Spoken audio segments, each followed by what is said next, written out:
All right, hello there. Welcome back to another video. This will be Real Madrid Recap 3, mainly focused on obviously the biggest game we played over the past week or two, the El Clasico. So, wonderful result. I think this was our best game of the season. I don't have much negative to say about this game. A lot to break down, obviously. But yeah, what a big win. I just want to preface that, start off the video with that great win. Let's just look at kind of where we are standing as it is. So Real Madrid top of the table, 9 wins out of 10, 1 loss, 27 points, 5 clear of of Barcelona. Great place to be in the league. Obviously undefeated in the Champions League. 3 wins out of 3. Obviously we beat Juve midweek 1-0, beat Getafe, Kairat 5-0, and then obviously Villarreal 3-1 since we last spoke. So perfect, winning every single game so far. Love to see that. If we look at the fixture list coming up, we have Valencia, then we have Liverpool, and then we have a nice stretch of like fairly simple games, fairly winnable, fairly easy games. So I think this kind of stretch that we had of Atleti, starting with Atleti going all the way to Liverpool, we can end it really well. If we can come away with a big win on these 2 days, I think we're in such a great spot for every competition that we're in. Obviously, coming up again after Liverpool, it's quite easy until when you get into December. Then we have Man City, and then obviously in January, that's when it starts to pick up a little bit more. But overall, I'm great. Real Madrid are great where they're at right now. I think we're performing well. I think just getting it done. A lot of things that I wanted to see that I was missing in previous games for Real Madrid were present in this game. So I guess we can just get into... But actually, before we get into this game, quick conversation on like the Juve and the Getafe game. We can just go into Getafe real quick. I think Vinny was a difference maker in this. Again, we just still struggle to break down low blocks. I feel like this will change when we have Trent. It'll be a bit easier to find that like creative pass, a bit more accurate of a pass instead of kind of these constant combinations and stuff. But we really do struggle against low blocks, especially when the side isn't really looking for the win over here. Like Getafe, Getafe, you'd sit for this 0-0. You'd be fine with it if you're Getafe. But then Vinny was a difference maker coming on. Obviously for Masantuono in the 50th minute, drew 2 red cards. And then Mbappe finished it off. Arda Güler came on showed some bit of good creativity in the middle to get that assist for Mbappe. But yeah, just a game that should have been a win. Made it harder than it was, but at the end of this win, I don't think you can really break it down much further. This Juve game, I think people saw it as a bit worrying, but I think Real Madrid did really well this game. I think the way that Juve approached this game was, let Real Madrid have the ball and hit them on the counter, because our rest defense is something that can be exposed. We are vulnerable to mistakes. When our line is pushed really high, that's where a lot of chances are created, and the chances that Juve had came from all of that. They didn't really have chances where they built up, sustained possession in our half and then created a chance. It was more just on breaks. I think we dominated the game. I think we kind of were adaptable a lot. We didn't really create much in the first half. In the second half, it got a lot better, especially after that goal came from a bit of brilliance from Vinicius. The game opened up a lot more, and we had a lot of chances. We just didn't finish them. Again, though, I think creating the 1v1 situation that Vinny had for that goal, where he ran at his defender, created some space, hit the post, and then Bellingham tapped it in off the post. That's kind of what we want to be doing when we don't have Trent, when we don't have Arda, when we don't have creative, too creative players in general. When Camavinga's not playing, we don't have those type of players. We need to get to our guys that are lethal in 1v1s, and then Vinny is the closest to that. So yeah, that's the Juve game. Now we can go into the Barcelona game. So lineup wise, here's what we went with. I love this lineup from Alonso. Since the first ever Real Madrid video I've been making, I've been saying Camavinga needs to start. The midfield 3, if you're starting Güler, you need you need players to help him out physically in the middle, because his creativity is better utilized high up the pitch, and that's what we did over here. Starting Camavinga, starting Bellingham, starting Tchouaméni alongside Güler in the midfield, and then we had Vinny and Mbappe. Backline, kind of, expected backline. Would like to see Trent here instead of Valverde, but nonetheless, it's all right. And then Barcelona, as for Barcelona, pretty standard formation and kind of expected lineup considering the injuries that they had. I think Koundé was like a last minute, get him in there. And then obviously, I think other than that, it's pretty. These are all the players that kind of started in that midweek game that they had against Olympiacos, I believe it was, where they won 6-1. But yeah, so, the lineups, I have them over here as well. Right here's this lineup, right here's this lineup. And then here's something new that I want to introduce. I found this like tactics board off this other YouTuber that makes like content like this, like tactical content. It's JLA Tactics Boards. If y'all want to like check this out, it's kind of cool. All right, so took some notes. We can just go over that. So we went over the standings. We went over where Real Madrid are as it stands. Went over what Real Madrid have upcoming. So now I think we can just go into the game. And I think the biggest thing I wanted to highlight for this game is the attitude that the players came in with. I think this is the intensity. This is the energy that Real Madrid need to play with if they want to compete. I think this is what was missing in those big games last season, was this intensity, was this like desire to like, okay, we can get it done. We have the players to get it done. We have the system to get it done. We are all bought in.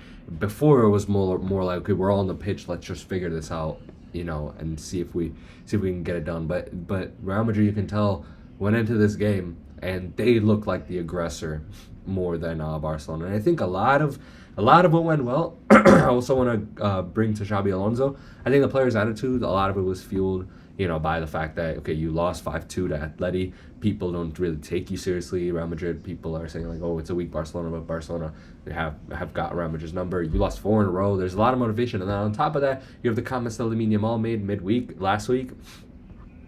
So all this, added up, piling on. I think all the players were up for it. And I think Mbappe even said it in the locker room, like, kind of video that was released on Real Madrid channel. Like, this is the energy that they want, that the squad needs, and they need to keep going on this energy.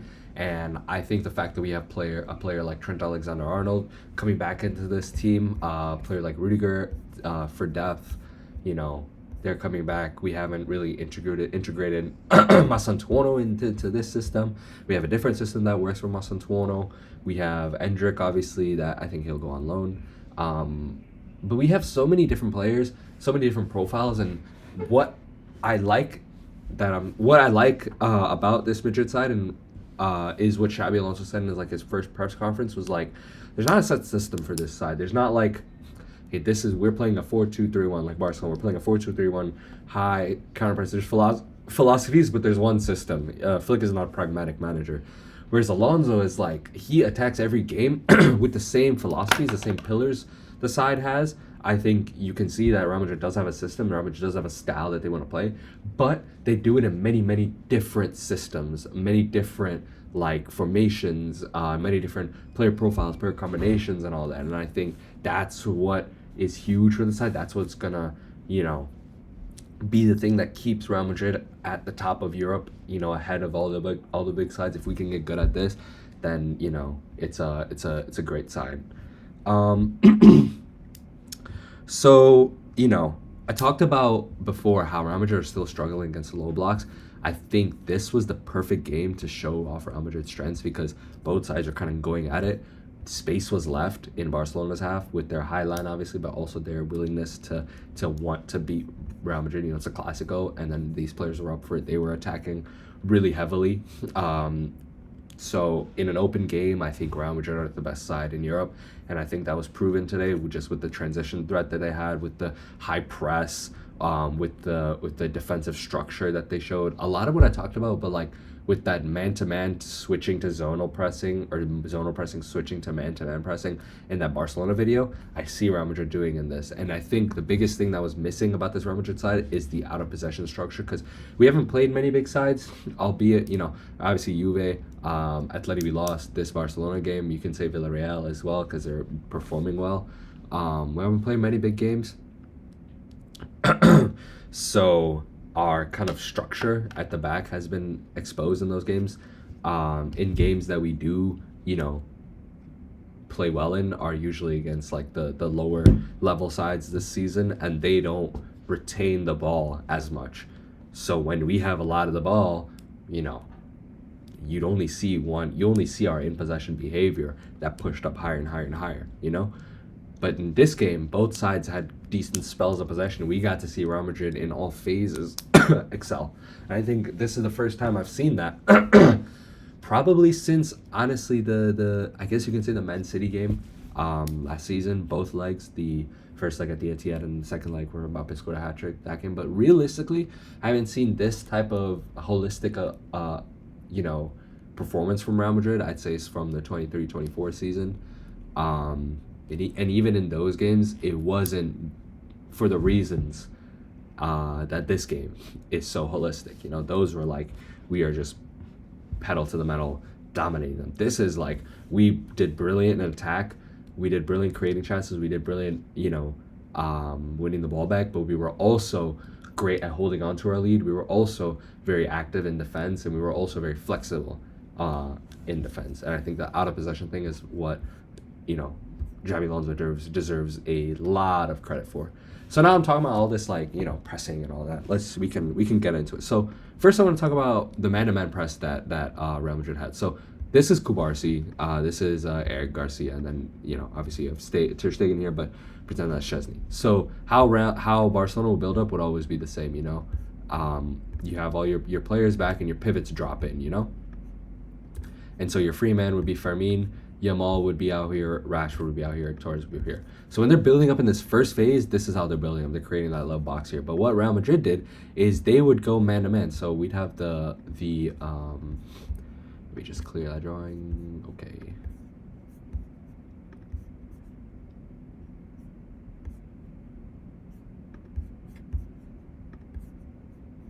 Why am I just on the box? Goddamn. All right. So De Jong, Pedri would be the pivots over here. But what Real Madrid would do is Goulet and Mbappe would press heavy on the center backs. Vinny Jr.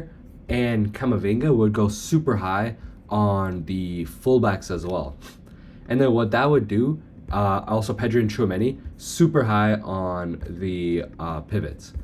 And what that would do is obviously the line would push a lot higher. Then you'd have Howson, Militao over here, you know, and then you have Torres, Fermin, Yamal, Rashford. So again, man-to-man over here, these players are back.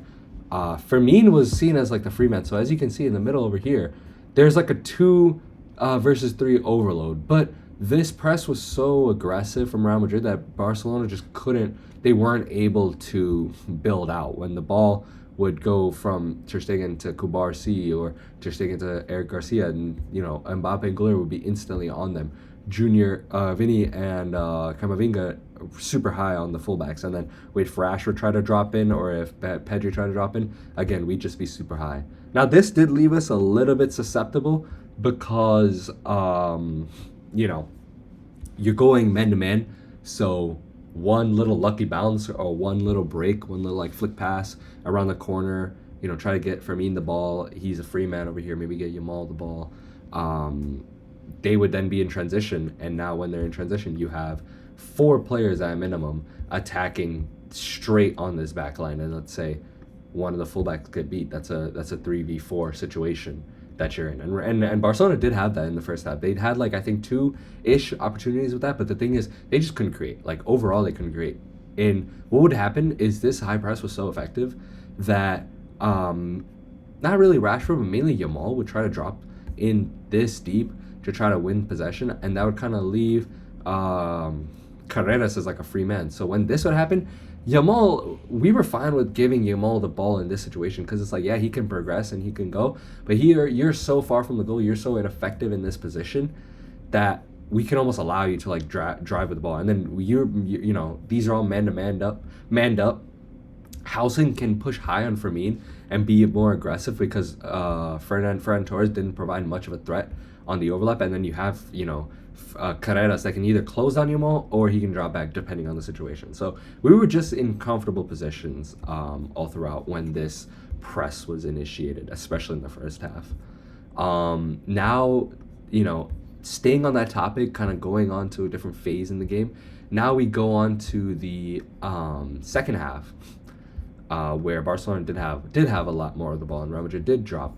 What I saw that was really good, and this is again was present in the first half, not as much so because we just had so much the ball, we had so many chances. Is we were really good at dropping into this sort of 4-2-2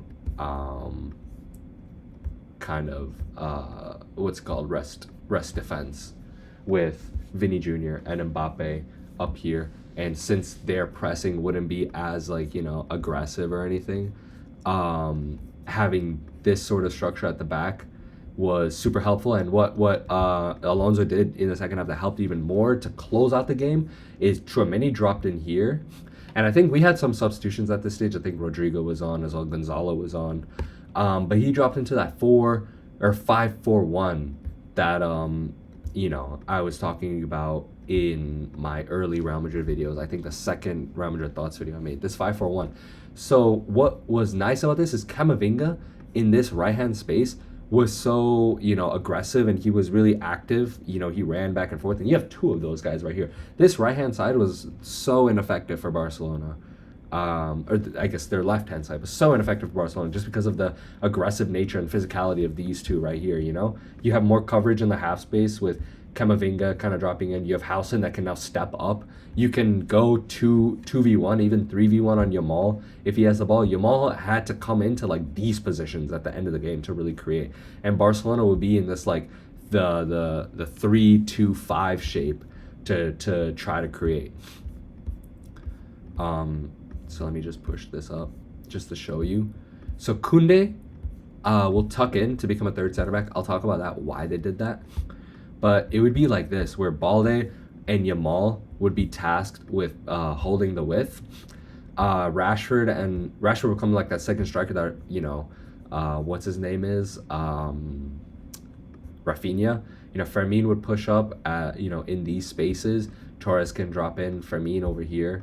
But it was almost like this, how Barcelona wanted to attack this 3-5-2. The reason Koundé didn't press up, and I think this was super good, this was a product of Real Madrid's attitude, is I think in last games and a lot of games that Barcelona play, teams are afraid of them because of how effective they are in attack. So they allow Barcelona to have that ball. Barcelona can easily, comfortably, own the ball in these parts of the pitch in almost every game just because of the threat that they pose, and so they're allowed this kind of leniency at the back. They're allowed to kind of not, or actually the leniency is like Koundé coming up or Yamal coming inside and then Koundé over here. They have so many players up. De Jong is great at progressing the ball. He can maybe drop in. He's so comfortable doing that. But this was a huge part of this right hand side for Barcelona, and making Yamal ineffective for Real Madrid was the fact that Koundé had to play here. And why? One, because he wasn't playing well, and two, because of the threat that these two posted on the counter. Koundé had to stay back because of the threat of Vinny Jr. He was incredible this game, just as was everybody. But yeah, Vinny was brilliant this game. So he had to kind of stay in this position. Yamal was forced out wide. Yamal's ineffective here, especially when Rodrigo came on. And Rodrigo was more willing to like drop back due to maybe energy. Just he's just more kind of active going back. When he would come in, Yamal was just even more ineffective. And that's why Yamal had to come inside over here. Then you have Rooney, Bargi that came on. He would hold it with the moments that Yamal was still on. He was in these positions, But yeah. Oh, actually, Bargi didn't even come on for what's his name? Yamal. Yamal just came in more central to try and create, and then Bargi would hold the width, which I do like from Barcelona. I think Yamal's progression as a player, he's so good in these half spaces. He's just naturally going to be, a dominant force in this middle. And then I think him at like the kind of tip, playing that sort of role that Messi played with like three midfielders. Yeah, Fermin a bit more attacking. I think Fermin and Yamal will kind of clash in the future with what Yamal wants to become as a player. But yeah, we'll see. So yeah, that was kind of Real Madrid's progression throughout the game and how we kind of subdued Barcelona and kept them kind of, silent on the attack without, much threat. It was that man-to-man press, dropping into a 4-4-2, then dropping into that 5-4-1. So Alonso's so good at just seeing out games. One of the reasons he went in invincible with Bayer Leverkusen. I guess you could say it's a bit of like a haram ball tactic. Shout out Samad Syed, one of the channel's faithful viewers. But yeah, just great game. I think the energy that Real Madrid showed, what I want to talk about again, the energy that they showed, the attitude that they came into the game with, along with Alonso's game plan, were the reasons, all together why this was such a holistic performance, why this was the best performance Real Madrid have put out so far this season, and I just think under Alonso in general. I guess now we can go into a bit of like the player battles that were huge. I think Camavinga was brilliant in this game, and I think him, he should be a solidified starter from this point onwards. Like, I don't even care. Like, bench Golaire, I think we can bench Golaire, Camavinga can start, and then Trent can come in as a creator in the first phase of the game. We don't really need much creative there up here, because when we need because we have the players that we have, when we do need creative there up here, it will be when we're facing low blocks, and that's when Trent will be in these positions. But then again, Golaire is like, I'm not saying he's like a bad player. He was a reason why our why we conceded a goal. But I think out of possession, Golaire was brilliant. So it's like, he is a great commitment to the team, and that's why I always support him. But I just think that his level and the position that he plays, one doesn't really is not really up to standard for Real Madrid. I think when Nico Paz comes next summer, hopefully he does come, I think if you play this exact same system, slot him straight in for Golaire, and Nico Paz will feast. Like, we should have won this game 4-1 overall, but it could have been even more if Nico Paz was playing in that position. But yeah, I guess now getting into like bit of like the rambling portion. Let's stay on topic on the players. So Camavinga highlighted. Arda, Golaire, and Bellingham, what I liked is they were given full freedom. Obviously, Golaire and Bellingham, one of them would press alongside Mbappe on like the center backs of Barcelona. Mainly it was Golaire. But what I liked is Golaire was able to come all the way out here. It's like, instead of Mbappe and Vinny having the understanding, it's like, and one of them being a sacrifice, it's Golaire and kind of filling those gaps that these two leave. So these two are allowed to create however they want. Bellingham also to an extent given that free role, but Golaire is more like, I'm gonna fill the gaps that these players leave and create from those positions. So you would find him consistently kind of out here and playing these sort of balls. Vinicius Jr. would also be over here. Golaire would be over here then, and Vinny would play these balls to Golaire or Mbappe. So it was just great rotations along the pitch. I think Bellingham dominated this midfield battle. I think Bellingham kind of showed, like, obviously, Bellingham just hasn't played in a long time, and that's why I think his name has kind of gone down the pecking order of midfielders. I've heard people say Vitinha better than him, João Neves. I've heard people say Cole Palmer. A lot of talk with the England team as well, like how is Bellingham even like a guaranteed starter? He is. I'm not going to really say much on that topic. Also on that topic, if you watch the game, if you watch Real Madrid, if you watch Bellingham, if you watch the sport, you know that the only player that should be in conversation with Bellingham is Pedri. And I say it like that because I think Bellingham is just a superior player than Pedri is. What Pedri does is, if we're rambling, I'll give my full opinion on this whole debate, because I don't think either players are bad. I think they're 1 and 2 respectively. But I think what Pedri does is he's a great center mid. I think in the modern game, he does what a modern center mid should do to an extremely high level. De Jong also is really high up there, but they're sort of similar styles of players. But what Bellingham offers you is so much more. Is what Pedri offers you, maybe not to the elite extent that Pedri does, but he offers you so much more, alongside that. Bellingham is just a better final third threat. He has a better final pass on him. He's more physically imposing. He's just a bigger frame overall. And it's like, I guess, these are like intangibles, That's another reason why I think Bellingham is just better than Pedri. He has those intangibles, but then he also has things that Pedri doesn't. Like, I think Bellingham showed an amazing midfield display because he would be down here winning the ball, and then he would be playing that ball into Mbappe, got the assist, got the goal. Obviously, he was an all-action dominant force in this midfield, but what allowed him to shine was the fact that there was that physicality as well backing him alongside Camavinga, or alongside in that midfield with Camavinga and Tchouaméni. But yeah, Bellingham, brilliant player. Pedri, not his day. But the whole midfield of Barcelona really got dominated, and that was like a really key thing that Real Madrid did. So Pedri, Bellingham, I'm gonna highlight him. Vinny Jr., amazing. Like just he is the pinnacle of what Real Madrid players should be. Like he loves the club, he plays for the club, his passion is only for the club, and he expresses that on the pitch. Now, the only thing I'll say about his substitution incident where he's like frustrated is I understand both points of views. I see Vinny is playing an amazing game. He's probably our best attacker. Mbappe was no good in that second half. He was washed. If anything, he should have came off. But I understand that Xabi Alonso has this strict, he has these philosophies, and he's not as forgiving as Ancelotti is. Ancelotti, as good as he was, we're not trying to recreate that. We're trying to build something new, and one of Xabi Alonso's pillars is like, okay, at the end of the day, the win is what matters most, and there's no player that's inexpensive or like that can't be discarded for the win. So looking at this game, Barcelona were getting into the game more in that second half and looked a bit more dangerous. Yes, Mbappe is probably the striker that wasn't performing as well, but Mbappe is the one that's pinning these defenders back. Mbappe is the 9.